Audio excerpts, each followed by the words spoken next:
Hi, I am Dr. D. Arivalagan, Professor of AMET Business School.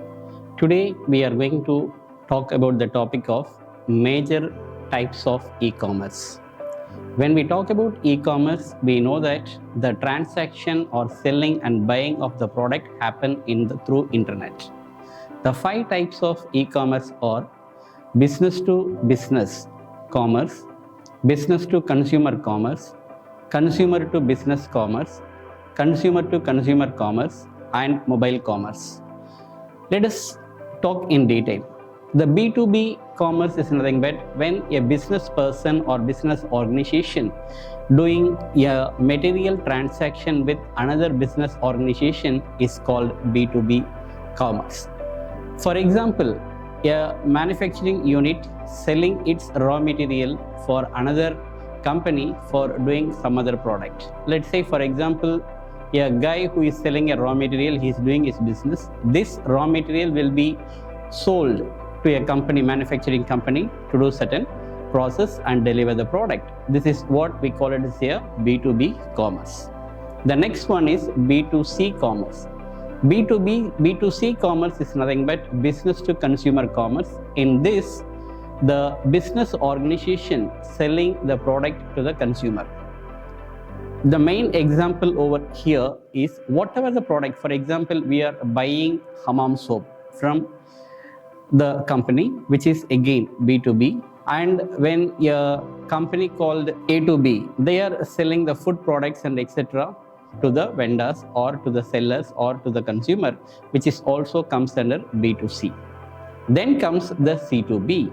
Here what will happen is that the consumer will selling the product to the business organization.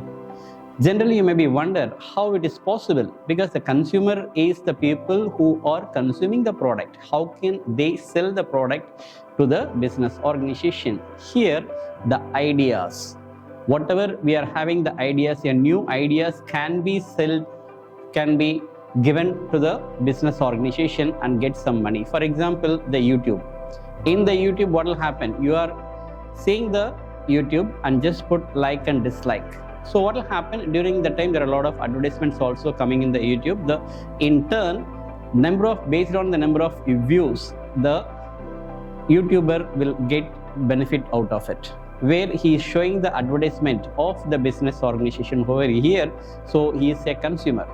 As a consumer, I am running a blog on the internet. I am putting my ideas how to cook a particular product or how to make certain food, and where when some other people come and see my blog, I can show the advertisement of the product company over there. In such a way, I am getting money and also the companies will get benefit out of it. This is what we call it as a consumer to business.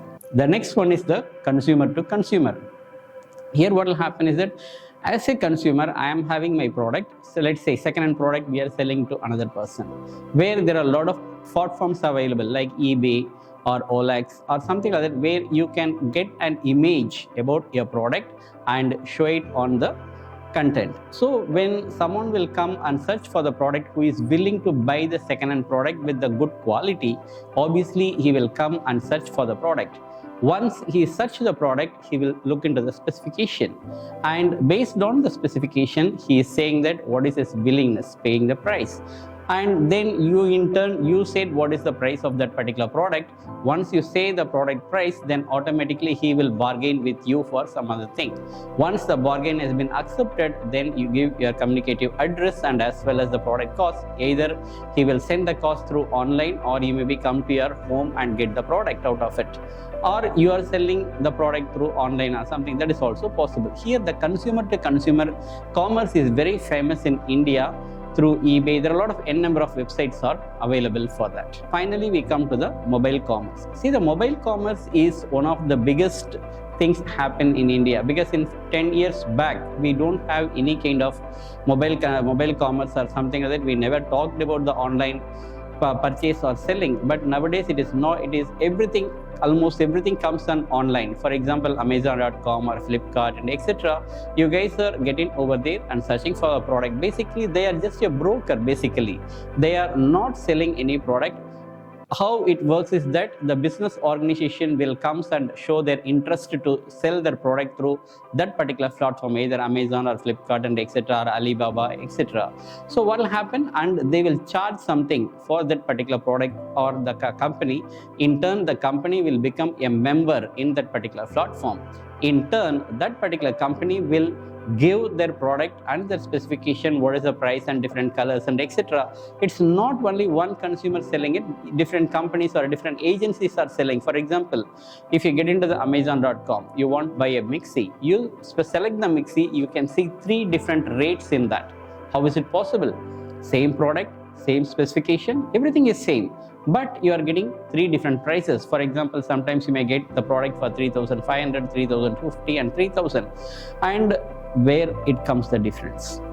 In Amazon.com, sometimes they will say refurbished product. In the refurbished product, we never see that whether it's a refurbished or not. While you get into the Amazon.com, by anxiety, you're selecting whichever is the lowest quote and get the product. But it may be mentioned in that as a refurbished product. And sometimes what will happen, I am an agency, I want to sell my product in the bulk. If I am going to sell 1,000 products at a bulk, I am getting the certain amount of benefit out of it. And some people selling one by one with the higher rate, probably you will get his return a little bit low. It's like how we are getting the product through Sarana store and getting a product from a local vendor. So in such a way, you get 3 different prices. In that, you select accordingly and then you can get that price. So here, the mobile commerce plays a vital role. Open your mobile and you can look into the product. Even the comparative is also possible over there. So comparison price, one vendor to another vendor.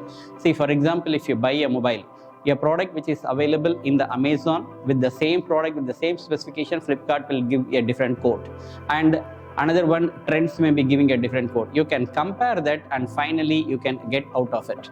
So once you get those products and select and then you do the process, here the process is again in the internet is very, very easy. That is why the mobile commerce is very famous nowadays, because you can do the transaction, you can pay the money and you can consume things, you can give a feedback. Everything is possible in the mobile commerce.